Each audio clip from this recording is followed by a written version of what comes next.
Hello everyone, welcome to another lecture of marketing and today our topic is legal and ethical issue in promotion।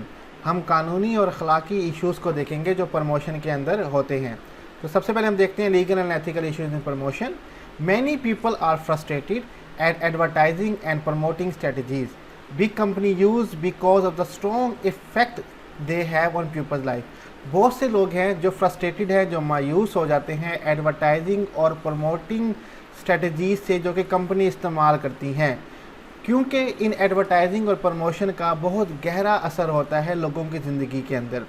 लोगों का ये मानना है कि ये जो एडवर्टाइजिंग और प्रमोशन होती हैं ये हमारी ज़िंदगी पर गहरा असर डालती हैं और इस वजह से वो इनसे अक्सर मायूस हो जाते हैं। क्यों मायूस होते हैं हम वो आगे देखते हैं। These people believe that advertisement brainwash us to buy things we don't really need। लोगों का ये यकीन है कि जो एडवर्टाइजमेंट होती है, इश्तहारात होते हैं, ये ब्रेन वाश करते हैं हमारा और हमें वो चीज़ें ख़रीदने पे मजबूर करते हैं जिनकी हमें बिल्कुल भी ज़रूरत नहीं होती। Often these promotions are deliberately aimed at group in our society who may be easy to target and buy into what they are advertising। For example, children of young age। अब अक्सर ये जो प्रमोशंस होती हैं ये जानबूझ के उन ग्रुप हमारे माशरे में उन ग्रुप को टारगेट करते हैं, हमारी सोसाइटी के अंदर उन ग्रुप ऑफ पीपल को टारगेट करते हैं जो आसानी से उनका शिकार बन जाते हैं। जैसे कि हमारे जो बच्चे होते हैं यंग एज के, उनको टारगेट किया जाता है, उनको ये एडवर्टाइजिंग दिखाई जाती है और वो ख़रीदने पे मजबूर हो जाते हैं या उनके जहनों पर गहरा असर होता है इन एडवर्टाइजमेंट का और वो शिकार हो जाते हैं इन एडवर्टाइजमेंट के। डैट इज़ वाई मोस्टली हमारे यहाँ जो प्रमोशन या एडवर्टाइजिंग जो कंपनीज़ हैं वो सोशल मीडिया की तरफ आ रहे हैं, जहाँ पे मोस्टली जो यूथ है हमारी फेसबुक, व्हाट्सएप ये चीज़ें यूज़ करती है, ट्विटर, इंस्टाग्राम। अब वहाँ पे एडवर्टाइजमेंट की जाती है ताकि जो उनके आसानी से टारगेट हैं उन तक एडवर्टाइजमेंट पहुंचाई जा सके। तो अक्सर लोगों का ये मानना है कि जो एडवर्टाइजमेंट और प्रमोशंस होती हैं ये हमारा ब्रेन वॉश करती हैं और उन चीज़ों को ख़रीदने के लिए कायल करती हैं जिनकी हमें ज़रूरत बिल्कुल ही नहीं होती। हम आगे कंटिन्यू करते हैं। Because of this claim product promotion strategy are subject to legal regulation and control. इन क्लेम की वजह से जो प्रोडक्ट की प्रमोशन की जो स्ट्रेटजीज़ होती हैं ज़रूरी हो गया है कि इन पे कानूनी रेगुलेशन ली जाए और इन पे कंट्रोल किया जाए। This can involve the banning of advertising specific product at different time or banning the advertisement of the product entirely। For example, cigarette advertisement। तो इस वजह से हमें कुछ एडवर्टाइजिंग जो स्पेसिफिक कोई ख़ास प्रोडक्ट है उनकी एडवर्टाइजिंग पे ख़ास दौरानिए के लिए बैन करना चाहिए या फिर कम्प्लीटली बैन कर देना चाहिए कि ये जो इश्तहारात हैं हमारी सोसाइटी के लिए ठीक नहीं है। जैसे कि सिगरेट की एडवर्टाइजमेंट है। आपको याद होगा कि एक दौर था जब हमारे यहाँ K2 और रेड एंड वाइट की एडवर्टाइजमेंट बहुत आती थी, लेकिन एज़ यू नो कि वो हमारी हेल्थ के लिए ठीक नहीं है और वो प्रमोशन जो स्ट्रेटजीज जो अपनाते हैं वो हमारी यूथ को ख़ास तौर पे बहुत ज़्यादा असरअंदाज करती है और वो इसकी तरफ अट्रैक्ट होते हैं और सिगरेट पीना स्टार्ट करते हैं जो कि इंसान की सेहत के लिए बिल्कुल अनहेल्थी है। तो इन तरह की एडवर्टाइजमेंट पे कहा जाता है कि टोटली बैन किया जाए और कानूनी कार्रवाई किया जाए और इन पर कंट्रोल किया जाए। In many countries, there are federal institutions who control legal and ethical issues in promotion, such as in Pakistan. Pakistan Electronic Media Regulatory Authority (PEMRA) handles this issue। बहुत सारी मुल्कों के अंदर वफाकी इदारे होते हैं जो कंट्रोल करते हैं जो भी कानूनी और अखलाकी इशू होते हैं, मसले होते हैं प्रमोशन के अंदर।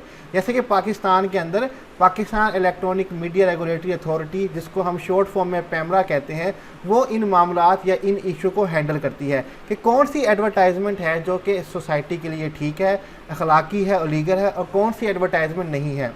आगे हम इसको कंटिन्यू करते हैं लास्ट स्लाइड के अंदर। Institutions such as PEMRA handle complaint and disputes of promotion and advertisement। Pakistan के अंदर पैमरा जो है वो एक ऐसा इदारा है जो एडवर्टाइजमेंट और प्रमोशन में शिकायत जो होते हैं या जो डिस्प्यूट झगड़े होते हैं उनको कंट्रोल करती है। This include complain about. अब वो किन किन कंप्लेन को, किन किन शिकायत को इंक्लूड करते हैं वो हम देखते हैं। सबसे पहले हमारे पास है डिस्क्रिमिनेशन, ठीक है, कि फ़र्क ना किया जाए किन चीज़ों के अंदर। वो हमारे पास एग्जांपल दी गई है race, nationality, sex, age, sexual preference, religion, disability और पॉलिटिकल बिलीफ। जो एडवर्टाइजमेंट तफरके पैदा करती है, कौमी तफरके, एज के ऊपर, सेक्सुअल प्रेफरेंस के ऊपर, डिसेबिलिटी के ऊपर, मज़हब के ऊपर, पॉलिटिकल बिलीफ के अंदर, उन एडवर्टाइजमेंट को बैन किया जाता है, उनको प्रमोट नहीं किया जाता। ठीक है, तो पैमरा इन शिकायत पे काफ़ी फोकस करती है। दूसरे हमारे पास है वायलेंस। एक ऐसा फैक्टर है जो तशद्दुद को फैलाता है, उनकी एडवर्टाइजमेंट को भी जो पैमरा है वो कंट्रोल करती है कि जिस एडवर्टाइजमेंट में डिस्क्रिमिनेशन फ़र्क डाला जाएगा लोगों के अंदर और तशद्दुद दिखाया जाएगा, उन पे टोटली बैन करती है पैमरा। नेक्स्ट हमारे पास है स्ट्रॉन्ग लैंग्वेज। ऐसी एडवर्टाइजमेंट जिसकी जो ज़ुबान है वो सोसाइटी के लिए ठीक नहीं, ख़ास तौर पे बच्चों के लिए, पैमरा इन इशू को भी हैंडल करती है। नेक्स्ट हमारे पास है पोर्ट्रेयल ऑफ सेक्स और न्यूडिटी। ऐसी एडवर्टाइजमेंट जिस पे न्यूडिटी दिखाई जाए, पैमरा उसको भी बैन करती है। और लास्ट हमारे पास है हेल्थ एंड सेफ्टी। ऐसी एडवर्टाइजमेंट जो हेल्थ और सेफ्टी के इशू को इग्नोर करती है, उन पे भी पैमरा नज़रअंदाजी कर रही होती है। जहाँ तक मेरी अपनी एक सोच है, हमारे यहाँ एक ऐड आती है डू द ड्यू, जो कि यूथ को काफ़ी फोर्स करती है और उनको क्या कहते हैं कि उनको जोश दिलाती है कि वो ऐसे स्टंट करें जो उनके लिए ठीक नहीं है। सिमिलर अगर आपको रेड एंड वाइट की एडवर्टाइजमेंट याद हो, उसमें जेम्स बॉन्ड एक मिशन कंप्लीट करता है, उसके बाद वो सिगरेट पीता है। मीन्स के सक्सेस के बाद सिगरेट पीना लाजमी है। तो ये इस तरह की जो प्रमोशन, इस तरह की जो बातें जो फैलाई जाती हैं, जो पैमरा जो है इन पे, इन कंप्लेंट्स पे, इन बातों पे, इन फैक्टर्स पे नज़रसानी करता है और उन एड्स को बैन करता है। तो ये हमारे कुछ इशू हैं, लीगल और एथिकल इशू। सिमिलर यहाँ पे कॉपीराइट का इशू होता है कि कोई हमारी ऐड कॉपी ना कर रहा हो, पैमरा उसको भी हैंडल करती है। इसी तरह से डिफरेंट कंट्रीज़ के अंदर डिफरेंट फेडरल इंस्टीट्यूट होते हैं जो कि लीगल और एथिकल इशू प्रमोशन के जो होते हैं उनको कंट्रोल करते हैं।